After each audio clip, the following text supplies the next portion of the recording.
Fitness content is confusing because there are people obsessing too much on only one variable in their training. The problem with obsessing about one variable is that it totally ignores this reality, that training will always be the result of multiple things working all together. I think many beginners sort of understand but fail to bring into awareness that training is all about trade-offs, and that every change in your training has a positive and negative side. You might say that high frequency 5 to 6 days per week is bad for strength because there is no room for recovery, but you don't need to always train hard and you can have light days. Even light loads can have a positive effect on your joints and they will bring blood, which inevitably will speed up recovery and condition your joints and tendons. High frequency also allows to train movement patterns more frequently, which is great for strength, but you also might need to sacrifice effort, load, and volume per session in order to do the high frequency. However, if somebody that is obsessed about high frequency proceeds to present it as the ultimate training method and fails to bring nuance or even talk about the negative side of high frequency, then the problem comes. A beginner might start training 5 to 6 days per week and he doesn't know that he cannot always give his 100%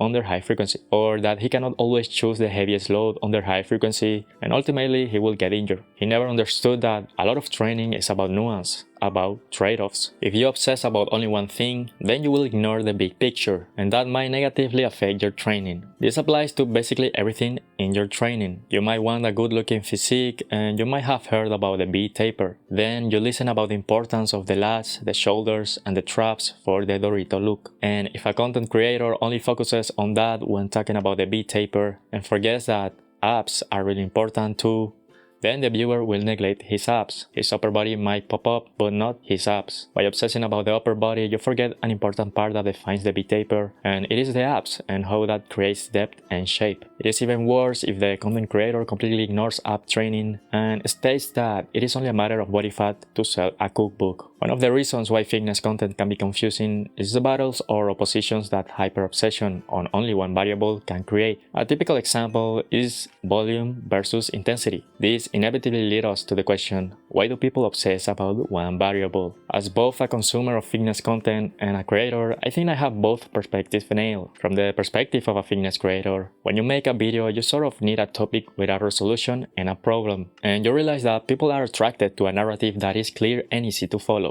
For the viewer, there must be a clear solution to everything. Everything is black and white for the viewer. The less black and white it is, the harder to follow or pay attention it is. For example, a video saying that high frequency is the worst training of all is going to perform better than a video that simply states both the negative side and positive side of high frequency. Therefore, the more nuanced the influencer is, the more ambiguous his resolution is going to be. And there is nothing that beginners or viewers hate more than ambiguousness and uncertainty. You can sort of realize that the more popular a fitness content creator is, the more blunt they are and the less nuanced they are. They will also use science as proof. The word science definitely gives a lot of certainty to the viewer. From the perspective of a viewer, you would like to believe that there is a holy grail of training, the most optimal, the best of the best training method. Otherwise, you will be wasting your time. A beginner doesn't want to think for himself or to discover for himself the things that work. To discover what works or doesn't is to step into uncertainty, and there's nothing worse than uncertainty for the beginner. For him, there is only the best and anything else doesn't matter. And if he could simply buy a pill to get muscles or lose fat, he will gladly pay for it even if it doesn't work. And the best must be given to him by somebody else, somebody who will always be superior to him. He just wants to be told what to do, and he wants to hear that whatever he's doing is the best. The ironic thing is that what beginners truly need, instead of the holy grail of training, is commitment, consistency, and effort. Without these three, nothing truly matters. With this video, I don't mean that there are no different degrees of importance between variables like frequency or other stuff, because to me training has a greater importance than diet and recovery. Doesn't mean that diet and recovery is not important, it simply means that I will put training above them. I also don't mean that everything has to be nuanced or that there cannot be clear and exact answers. With this video, I wanted to give a broader perspective into training trade-offs, the incentives of fitness content creators, the demands of beginners, and hopefully that might answer why fitness content can be confusing.